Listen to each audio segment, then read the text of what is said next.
God's peace. The storm surrounding me, let it break at your name. Still, call the sea to still, the rage in me to still every wave at your name. Jesus, Jesus, you make the darkness tremble. Jesus, Jesus, you silence fear. Jesus, Jesus, you make the darkness tremble. Jesus, Jesus, breathe, call these bones to live, call these lungs to sing once again. Shalom, puji Tuhan, kita boleh berjumpa kembali pada hari ini di ibadah GBI Arauna Online. Kami mengucap syukur karena kasih Tuhan yang begitu luar biasa sehingga pagi ini kita masih diberikan kekuatan, kesehatan, nafas hidup yang berasal daripada Tuhan. Mari kita memuji Tuhan, kita fokus pada Dia pada pagi ini, kita sambut Dia.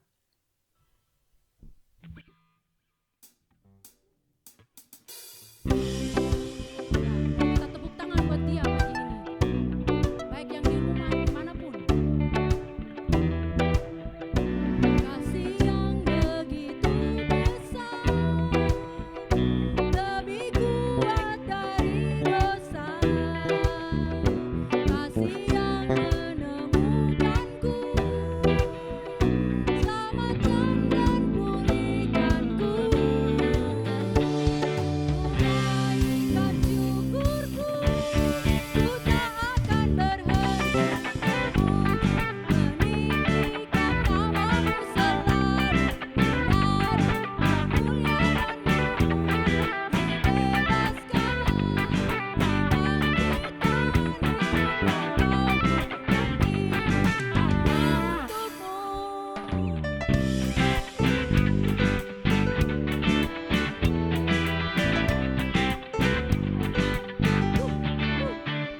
kasih yang begitu besar, lebih kuat dari dosa. Kasih yang menemukanku,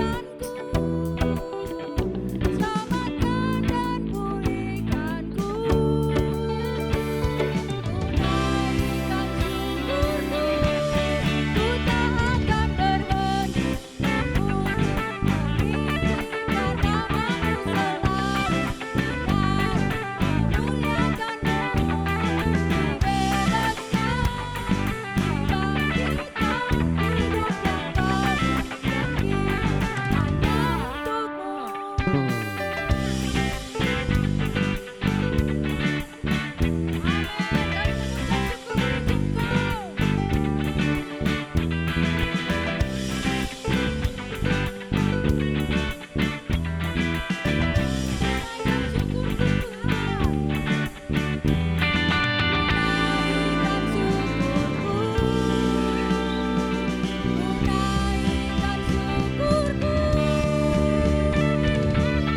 Musik memuji Tuhan.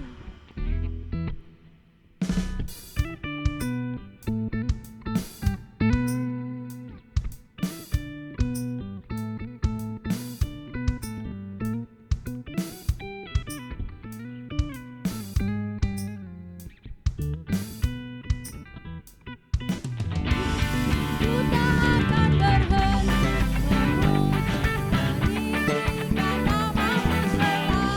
Benar, memuliakanmu, dibebaskan, dibangkitkan, hidup yang kau bagi hanya untukmu.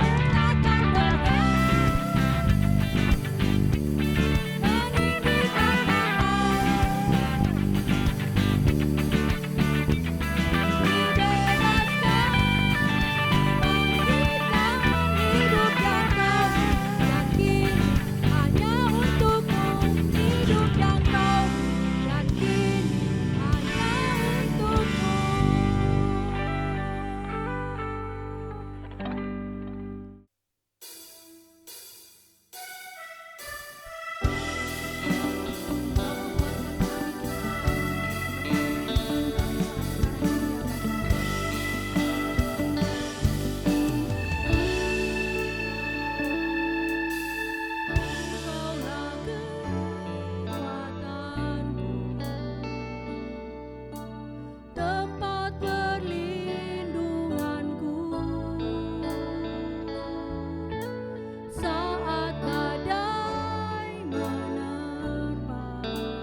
kekuatan dan sukacita kami ya Bapa sepanjang hari.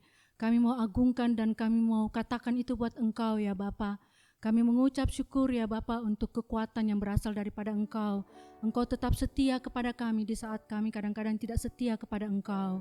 Kami mengucap syukur ya Bapa karena hari ini Engkau mampukan kami ya Bapa untuk bisa mendengarkan firman-Mu pagi ini. Kami berdoa ya Bapa supaya Engkau berkati Bapa Gembala kami yang akan membawakan firman-Mu ya Bapa. Engkau urapi secara khusus ya Bapa. Engkau berikan marifat surgawi yang berasal daripada Engkau ya Bapa. Berikan buat kami rema yang baru ya Bapa yang bisa kami bawa habis ibadah online ini. Terima kasih Tuhan, kami boleh mengucap syukur kepada Engkau. Kami doakan semuanya ini di dalam nama Tuhan Yesus, penebus dan juru selamat kami yang hidup. Amin. Shalom saudara, selamat pagi. Ini minggu pertama bulan Oktober. Kita sudah memasuki kuartal yang keempat tahun ini dan sungguh sebuah hal yang luar biasa karena di tengah kondisi yang sangat sulit dan yang tidak pernah terjadi sepanjang hidup saya yang hampir 50 tahun ini, dan kita bisa menjalani ini dengan baik, dengan kuat. Puji Tuhan, saudara dan saya sehat. Puji Tuhan, kita tidak kelaparan. Puji Tuhan, kita terlindung aman.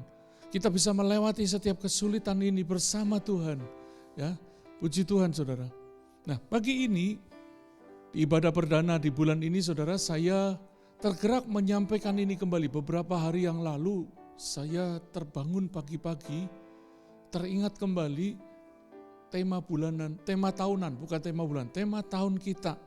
Ya saudara, apa tema tahun kita saudara? Tahun 2020, tahun angka kembar ini, yaitu tahun transformasi. Mari katakan sama-sama, transformasi. Saudara, apa itu transformasi? Saya akan mengulas sedikit khotbah saya di awal tahun 2020. Transformasi adalah perubahan rupa, ya, perubahan bentuk, sifat, fungsi dan sebagainya. Sebuah perubahan yang sangat radikal, saudara. Nah, tadi saya sudah menyebutkan, bicara tentang transformasi adalah bicara tentang perubahan secara cepat, revolusi, revolution. Juga bicara tentang perubahan radikal, radical change. Juga bicara tentang membentuk ulang, makeover. Saudara, ini waktu yang indah buat setiap kita. Kita dibentuk ulang melalui perubahan yang sangat cepat dan perubahan yang sangat mendasar, saudara. Oleh karena itu, saudara, mari jangan biarkan situasi mempengaruhi iman kita, mengubah harapan kita. Tapi biarlah situasi yang tidak mudah ini justru semakin membuat kita semakin memiliki passion untuk masuk dalam perubahannya Tuhan, saudara. Nah, waktu saya membaca ulang bahan khotbah awal tahun, saudara, maka ketika dalam tuntunan Tuhan kita mengambil tema, berarti itu bicara tentang sebuah perubahan yang sangat cepat dan tentu mengarah hal yang jauh lebih baik seturut rencana Tuhan, saudara. Ya, kita tidak mengharapkan perubahan yang buruk, karena Tuhan berkata rancanganku adalah rancangan damai sejahtera untuk memberikan kepadamu hari depan yang penuh harapan. Saudara yang dikasih Tuhan, di tengah kondisi tersulit pun Tuhan tetap punya rancangan yang baik. Oleh karena itu kita harus punya keyakinan bahwa transformasi itu merupakan perubahan yang baik, saudara.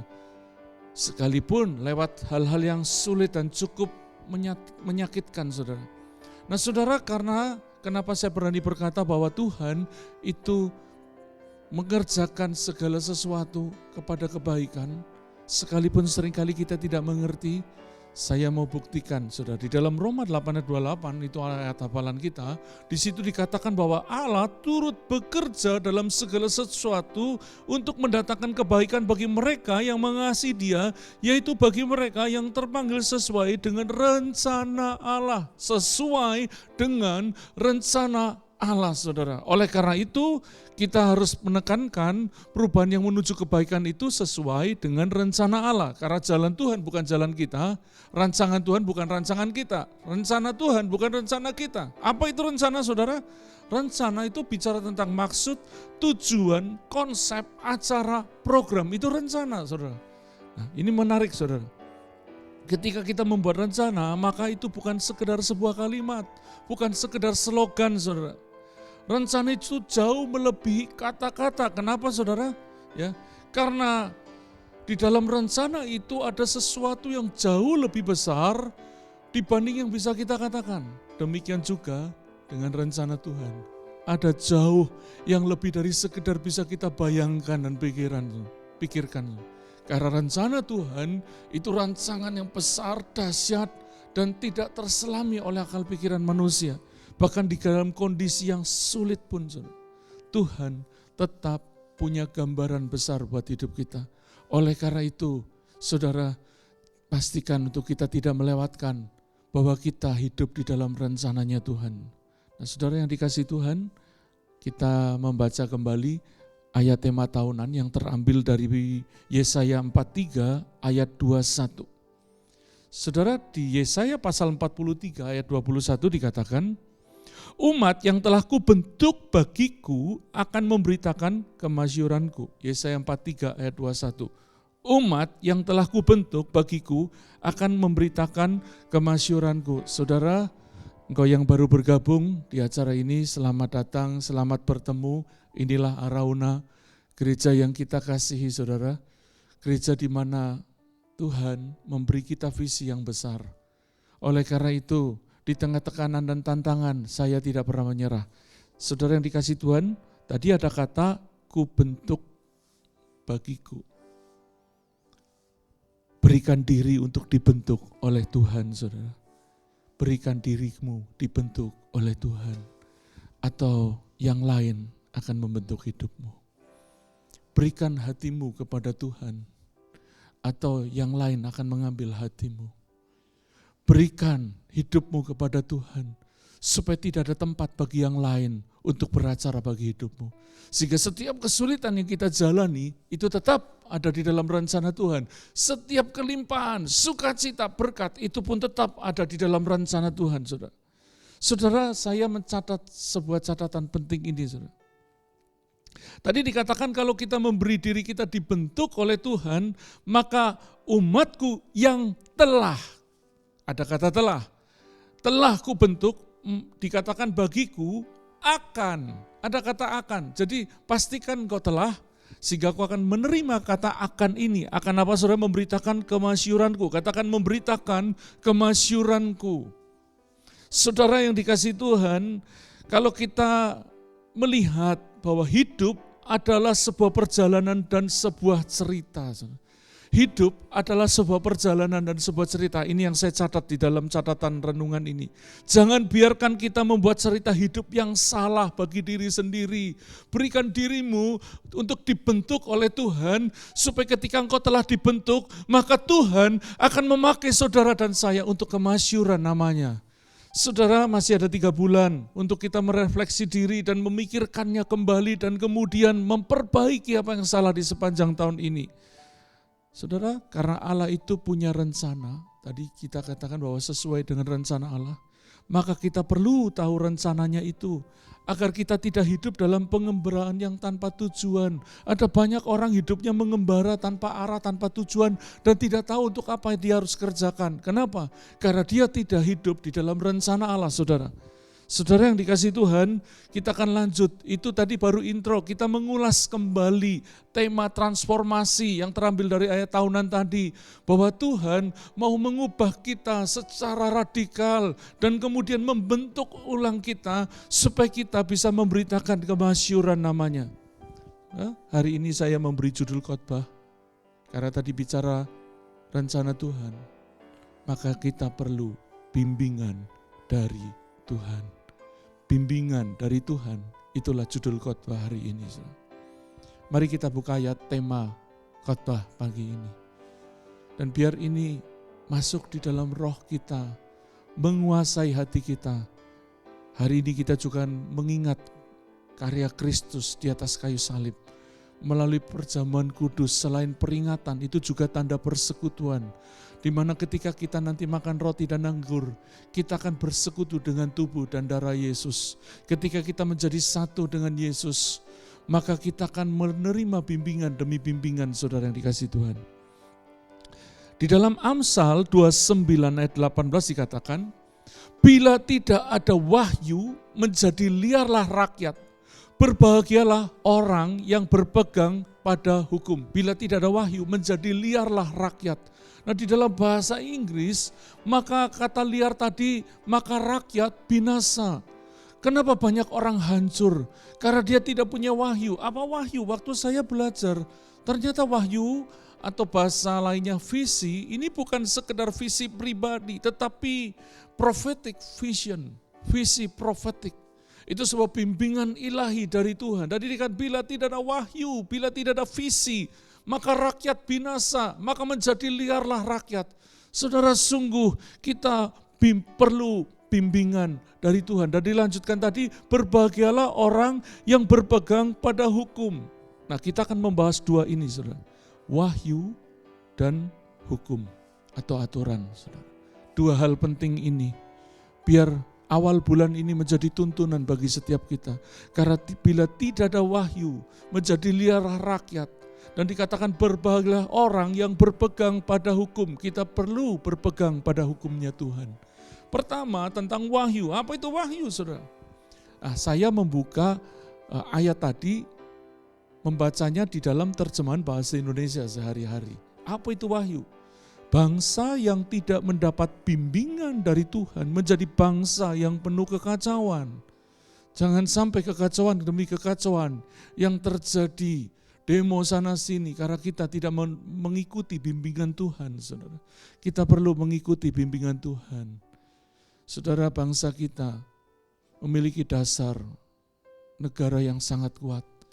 Bahkan di sila pertama disebutkan ketuhanan yang Maha Esa. Seharusnya kita menjadi bangsa yang beriman. Itu nomor satu. Kita perlu wahyu. Wahyu. Tadi dikatakan wahyu. Langsung bicara bimbingan dari Tuhan. Nah, menurut Kamus Bahasa Indonesia, maka wahyu atau visi yang pertama adalah kemampuan untuk melihat pada inti persoalan. Kita perlu wahyu, visi untuk kita bisa melihat inti persoalan. Kalau kita tidak punya kemampuan untuk melihat inti persoalan, maka hidup kita akan hancur, saudara. Ya. Yang kedua, visi atau wahyu itu pandangan, wawasan ke depan. Bukan sekedar keinginan, ada banyak orang hanya hidup berdasarkan keinginan, bukan berdasarkan wahyu, bukan berdasarkan visi yang Tuhan beri, tadi visi profetik, saudara. Makanya saya baca visi adalah kemampuan untuk melihat pada inti persoalan, itu satu. Visi adalah pandangan wawasan ke depan, itu yang kedua. Yang ketiga, kemampuan untuk merasakan sesuatu yang tidak nampak melalui kehalusan jiwa dan ketajaman penglihatan. Apakah engkau punya kehalusan jiwa dan ketajaman penglihatan? Visi yang keempat adalah apa yang nampak dalam khayalan. Ini bukan masalah mimpi di siang bolong atau menghayal, tetapi sebuah gambaran ilahi yang Tuhan taruh di dalam rohmu, sehingga dengan demikian kau bisa menjalani hidupmu di dalam jalannya Tuhan. Dan yang kelima adalah penglihatan atau pengamatan. Orang kalau tidak punya visi akan sulit melihat dan sulit mengamati dan mencermati. Tidak heran banyak orang hidupnya susah karena nggak punya visi. Dan visi itu bukan bicara sesuatu yang saudara bangun sendiri. Tapi visi tadi dikatakan bicara visi profetik. Visi yang dari Tuhan. Oleh karena itu kalau kau sedang hidup dalam masa yang gelap buat hidupmu, kau tidak mau kemana arah harus melangkah, maka pastikan dan buka hatimu pada pagi ini, supaya Roh Kudus memberikan engkau visi ilahi, mencerahkan hidupmu, sehingga kau bisa melihat dengan jelas gambaran ke depan untuk hidupmu sendiri di dalam rancangan Tuhan yang indah. Nah, karena wahyu adalah bimbingan dari Tuhan, saudara, maka kita perlu dekat dengan Tuhan. Jangan dekat dengan Tuhan ketika engkau mendekati ajal, karena kita nggak tahu kapan ajal kita, saudara. Jangan mendekati Tuhan ketika engkau sudah tidak bisa berdaya apa-apa. Energimu sudah habis. Engkau hanya punya semangat tapi kau tidak punya kemampuan. Semakin mudah engkau mendapat visi, wahyu dari Tuhan, itu semakin luar biasa. Energimu masih besar, kemampuan untuk berkreasi itu masih besar. Sementara kalau engkau sudah tua, sekalipun kau punya semangat, energimu tidak ada. Oleh karena itu saudara, jangan keraskan hatimu. Mari buka hati supaya Tuhan bicara, engkau perlu dekat dengan Tuhan. Bahkan ada satu ayat secara khusus ditulis begini. Janganlah engkau menjauhkan diri dari pertemuan-pertemuan ibadah kita seperti yang dibiasakan oleh beberapa orang. Itu yang dikatakan di surat Ibrani 10 ayat 24. Jangan menjauhkan diri. Saudara berkata, ya sekarang terpaksa, kita lagi pandemi, gak bisa ngumpul bareng. Salah saudara, banyak orang hanya nonton ibadah online, tapi tidak beribadah online. Saya setiap minggu beribadah online. Di rumah ketika pujian dinaikkan, saya ikut angkat tangan nyembah Tuhan. Ketika khotbah disampaikan, bahkan saya tahu beberapa kali sebulan saya harus khotbah. Ketika khotbah itu menyentuh roh saya, biar saya yang khotbah, saya nonton saya khotbah, saya angkat tangan.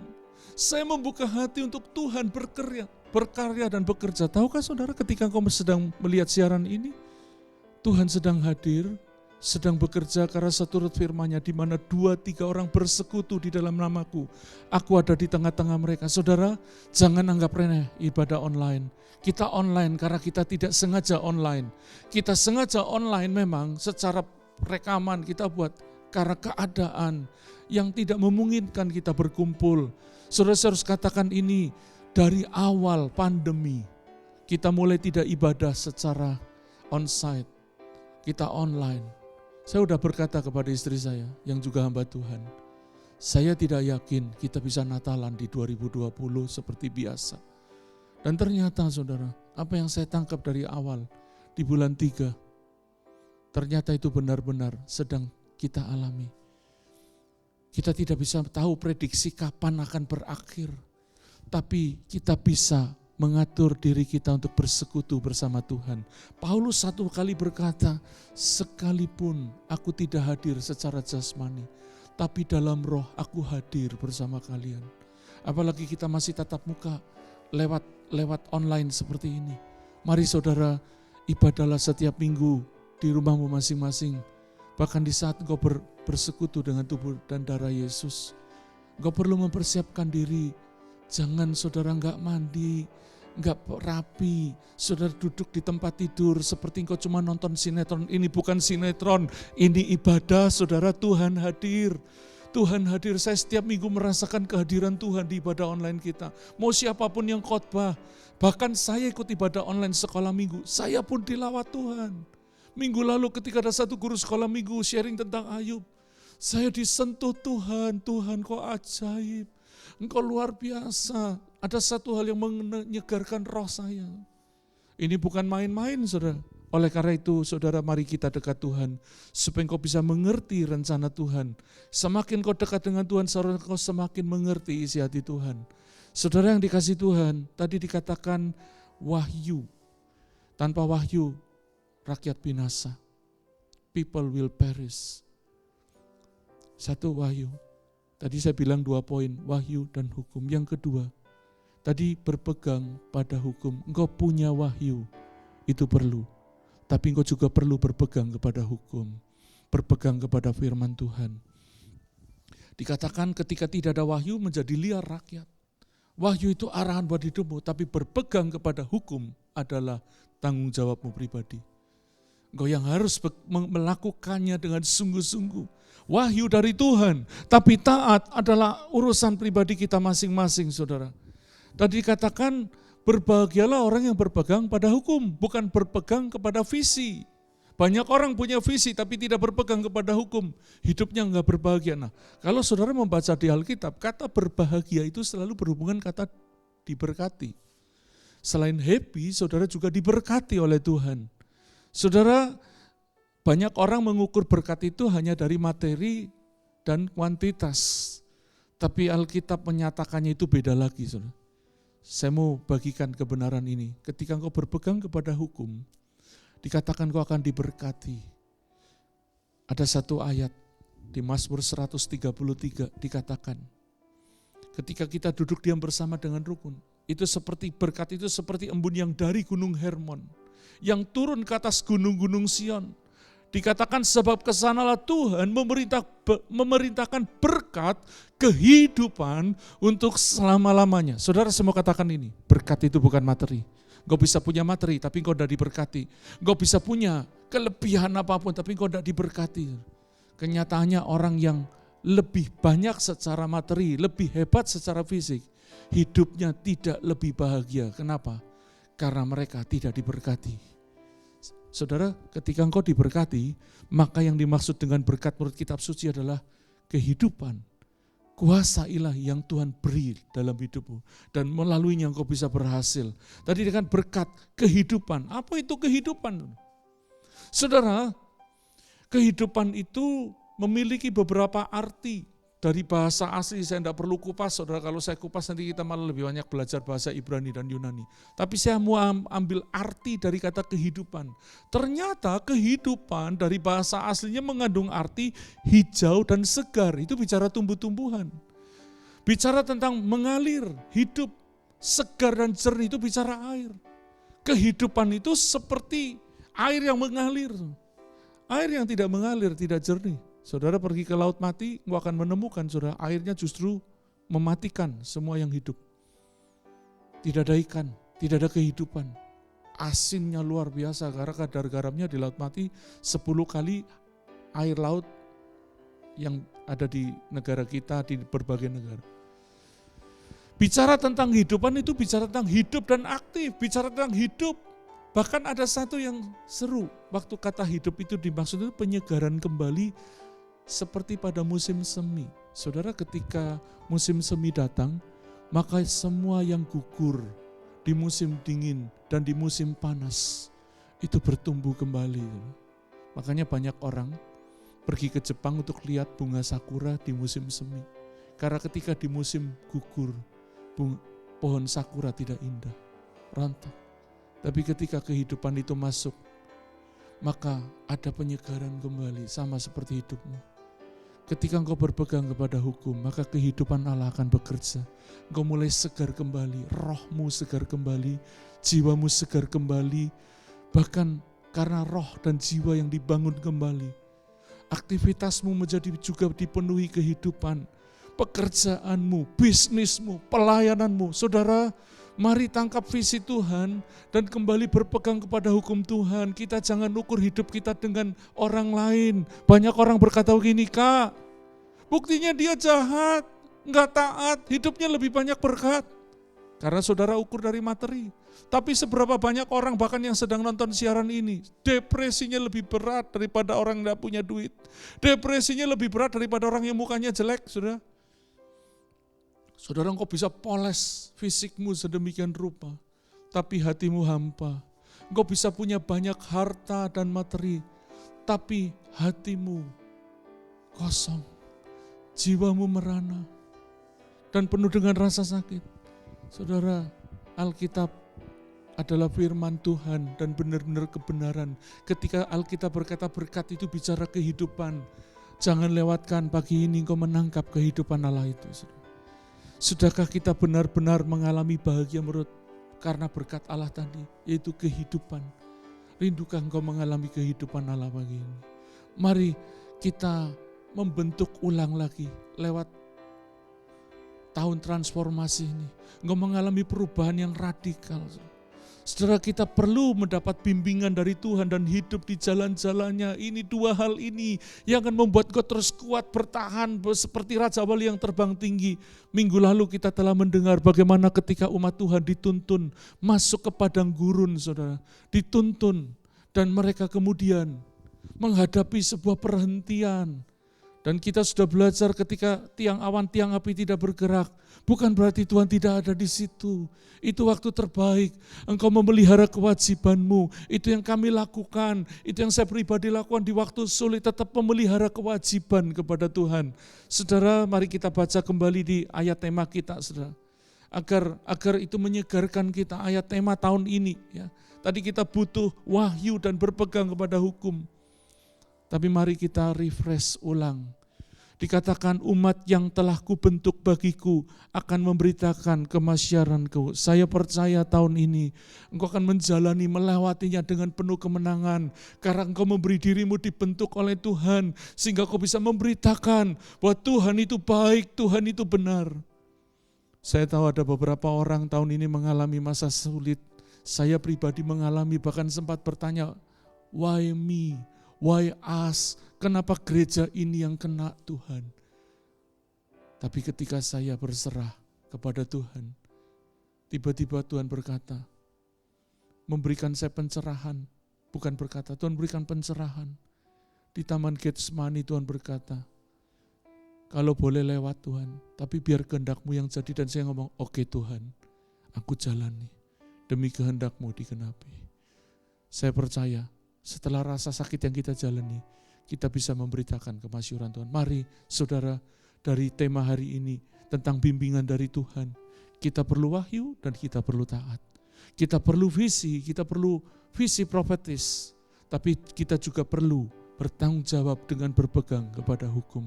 Orang yang tidak tertib, orang yang sembarangan, tidak tertib dalam hidupnya, tidak taat aturan, semaunya sendiri, hidupnya tidak akan diberkati oleh Tuhan. Amin. Tuhan memberkati. Mari siapkan hatimu. Kalau engkau berkata, Tuhan, aku butuh bimbingan-Mu.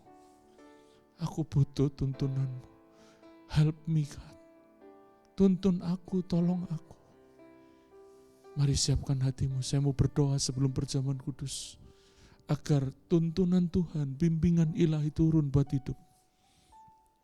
Sebelum kita perjamuan kudus, mari kita berdoa. Tuhan, tuntun kami, bimbing kami, pegang tangan kami.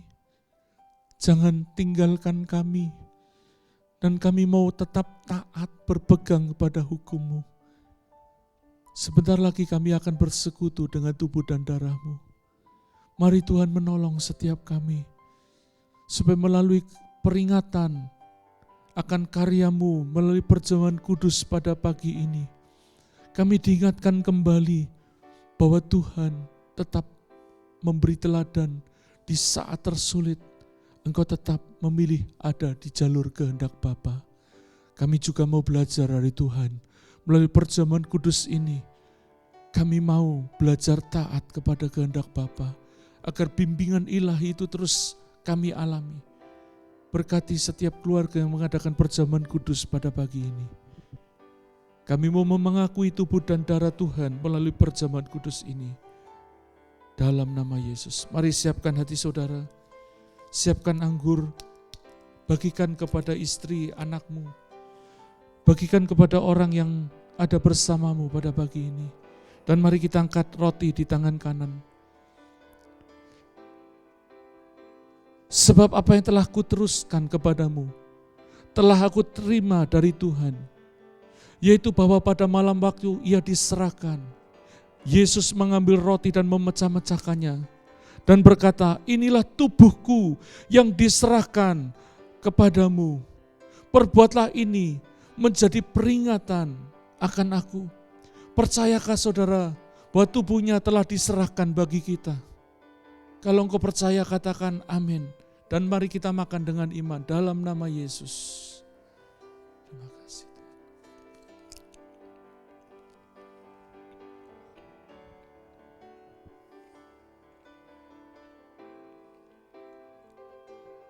Mari siapkan cawan di tangan kanan saudara. Sesudah makan, Yesus mengambil cawan dan berkata, cawan ini adalah cawan perjanjian baru yang dimeteraikan dengan darahku. Perbuatlah ini menjadi peringatan akan aku. Sebab setiap kali kamu meminumnya, kamu memberitakan kematianku sampai aku datang. Percayakah saudara bahwa cawan yang kita minum pagi ini menjadi persekutuan dengan darah Yesus? Kalau engkau percaya, katakan amin. Amin Tuhan. Mari kita minum dalam nama Yesus.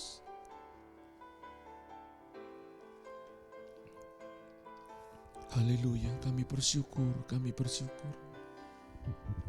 Di akhir ibadah ini, saudara, saya mau berdoa buat engkau yang butuh mujizat, butuh jalan keluar. Arahkan tanganmu ke media yang sedang kau pakai, entah itu TV, komputer, handphone. Mari kita sepakat. Tuhan, kau melihat tangan-tangan yang sedang terarah kepada media ini. Biar kuasa Tuhan bekerja, mereka yang butuh mujizat, kesembuhan ilahi, Tuhan nyatakan dalam nama Yesus. Terima kesembuhan ilahi dengan iman. Karena penyakitmu sudah dipikul Yesus 2000 tahun lalu. Dalam nama Yesus, liver yang sakit dijamah oleh Tuhan. kesembuhan ilahi. Kalau bahkan ada yang nonton ini kena COVID, aku perintahkan COVID itu berhenti dalam nama Yesus. Yang ada kesembuhan ilahi terjadi dalam nama Yesus. Buka jalan keluar untuk mereka yang sedang kesulitan keuangan. Karena sesungguhnya sumber berkat kami adalah Tuhan yang menjadikan langit dan bumi. Berikan hikmat yang baru untuk mereka bisa mengelola pekerjaan dan bisnisnya. Dan melaluinya mereka bisa berhasil dan beruntung. Terima kasih Tuhan, kami mau tutup ibadah ini. Curahkan berkat-Mu untuk kami semua. Tuhan memberkati engkau dan melindungi engkau. Tuhan menyinari engkau dengan wajah-Nya dan memberi engkau kasih karunia. Tuhan menghadapkan wajah-Nya kepadamu dan memberi engkau damai sejahtera. Diberkatilah setiap saudara. Dalam nama Tuhan Yesus yang percaya katakan, amin. Ibadah selesai, Tuhan memberkati.